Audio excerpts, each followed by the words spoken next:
Good afternoon. Today is May 3rd, 2016. My name is Molly Walsh, and I am here at the Falls at Cordingley Dam with John. And together we are participating in the Newton Talks Oral History Project that is being conducted with the Newton Free Library, Historic Newton, and the Newton Senior Center. Okay, John, so what were you doing before you entered the service? Several things. I graduated from high school, from Indiana originally. The last 3 years of high school, I moved from Indianapolis to a farm, 80-acre farm, and as a farm boy, I learned how to milk cows and slop hogs and all the things you do on a farm. And then when I got out of high school, I worked a couple jobs. I worked for the Farm Bureau, which is, we all work things dealing with farming. And then this is during the Korean War, and they still had the draft then. And most guys my age, a year or so after you got out of high school, you were going to be drafted in the draft. And I didn't know anything about the service.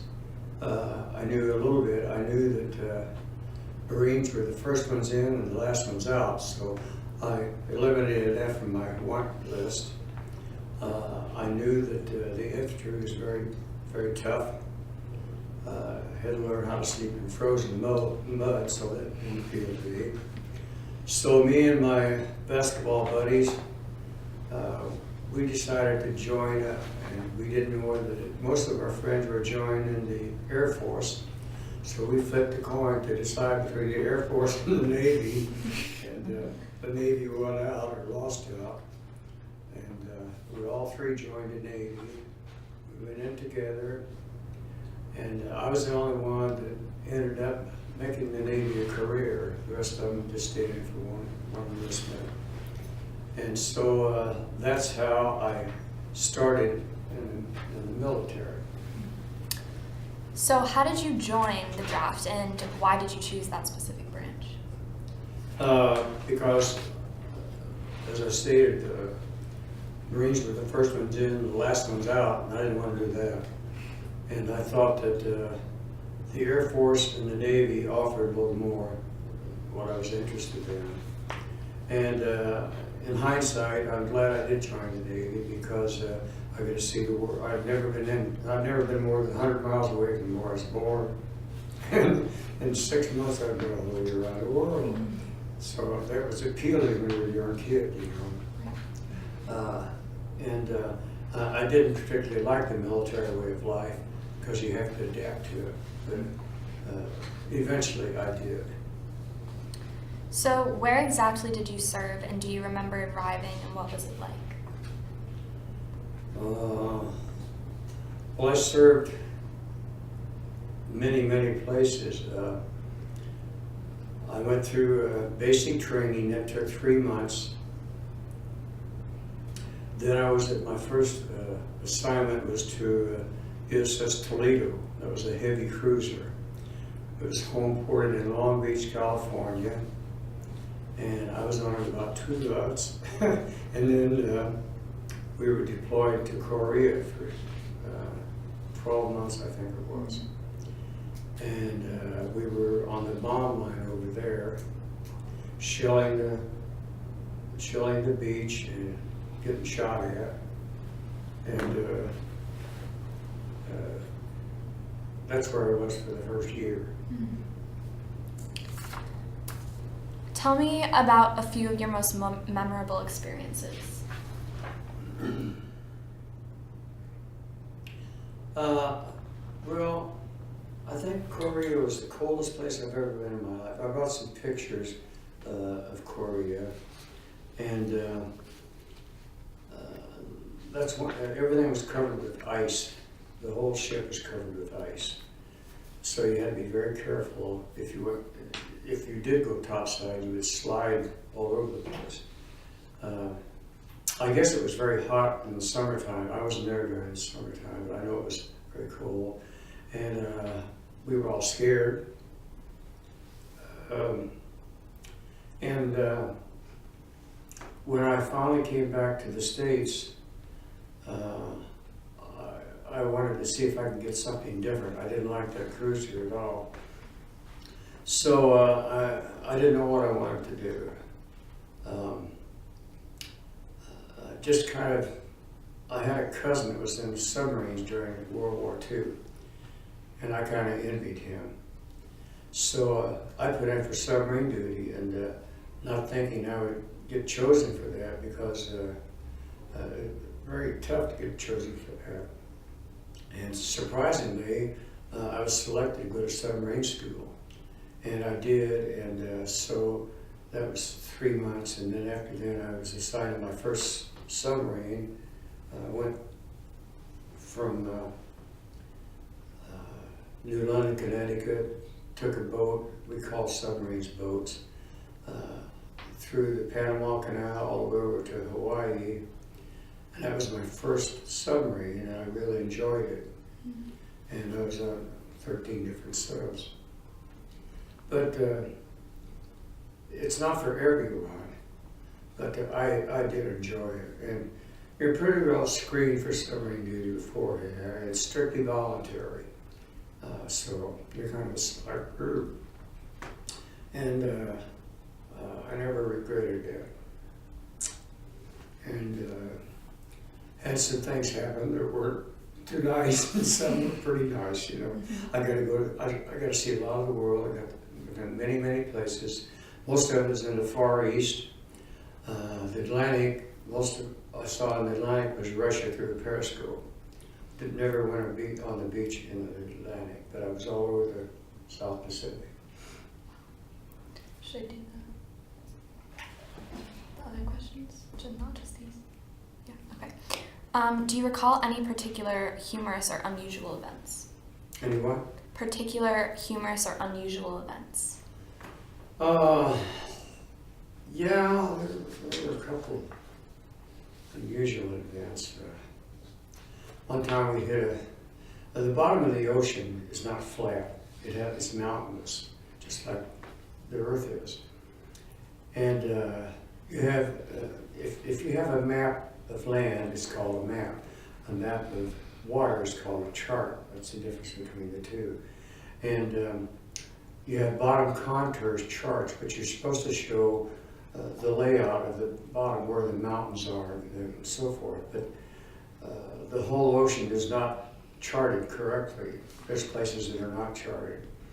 And at one time we hit the top of a submerged mountain, and we hit it like an airplane peeling down. And we made it out. It's pretty scary. Another time we had a hot run torpedo they were working on it, took off running. And the smoke filled up in a compartment just like that. So there were about 8 of us in the compartment, and we hit it aft.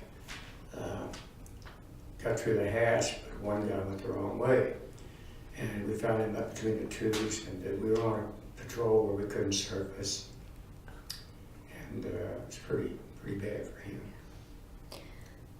But they weren't all like that. Right. You know. Do you recall the day your service ended? Excuse me? Do you recall the day your service ended? You mean the day the war ended, or the day my service ended? Your service. My service ended, I think it was November the 5th, 1972. Yeah, because I went in 52, I was in 20 years. What was that like for you? Well, actually, I wasn't officially out then. You have to serve a total of 30 years. But I'd served 20 years in active duty and another 10 years active in the inactive reserves, and then you're officially retired. So it felt good. Yeah. I got a paycheck every month. What was it like to return to your civilian life? Well, it was pretty easy for me because What I did in the military, I was navigation. I started out as a signalman, that's talking with flags and flashing light, and then that rate was changed to navigation, and I enjoyed that. I did all forms of navigation. That was back when we still used a sextant. I think the only place you can find a sextant now is in a museum. But I enjoyed that, and then when I got out, I didn't want to go to sea again. I'd already been gone for 20 years, and that's the one downside. All I could do was go back to sea if I wanted to do navigation. But I got interested in music, and I had a knack for music. I didn't realize at the time. I could always sing, and so I wanted to see if I could make a living playing music. And I was very lucky. I was in the right place at the right time, and I was able to do that for the next 30 years. And I just was lucky. I could pick up an instrument and play it in 30 minutes. So I did that for a long time. So I had a couple of different careers, very diverse careers. And then after that, I retired from the music business about 15 years ago, and I did several odd jobs after that. How did your service and experiences affect your life and your outlook on war and the military in general? Well, I think all war is terrible. Unfortunately, it seems like we're always having a war for one reason or another, but everything else about it was bad. I think the service can serve a lot of people, do them some good. If they don't have any idea what they want to do, it gives them something to do while they're thinking about what they'd like to do, maybe. But having said that, everyone cannot adapt to the military way of life. I've known people who just cannot adapt to it. Some can and some cannot, you know. And if you can't, then that's not the place for you. You have to learn how to take orders before you know how to give orders. That's kind of the basis for the military, I think. How did you adapt to military life, including the physical regime, barricades, food, and social life? I guess I adapted pretty readily.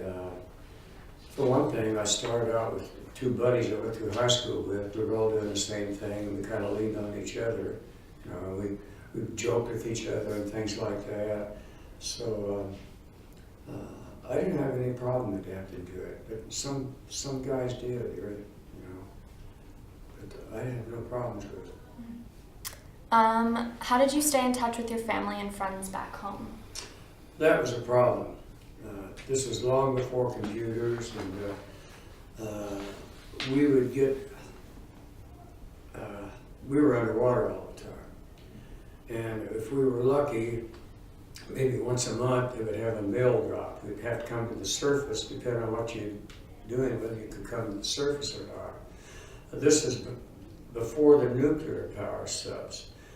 And on the nuclear power subs, and this is still the norm today, you get underway, you go out below the 100 fathom mark, and you submerge, and you don't come up again until you come back into port. I mean, the normal tour of a submarine today is you're underwater for 3 months at a time.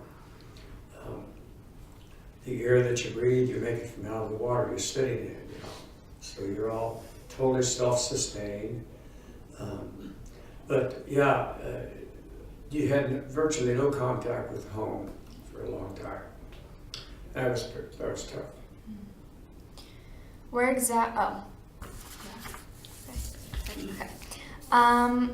looks like our time is just about up. What is one more thing that you would like people 100 years from now to know about your time in service?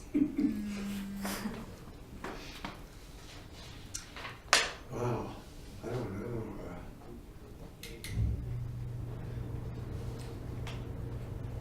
I don't know, you know, a lot of our time in Korea, we're still having problems with Korea today.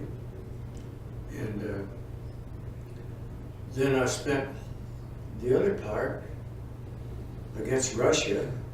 Looks like we're getting ready to go back against Russia again, so what good did it all do, you know?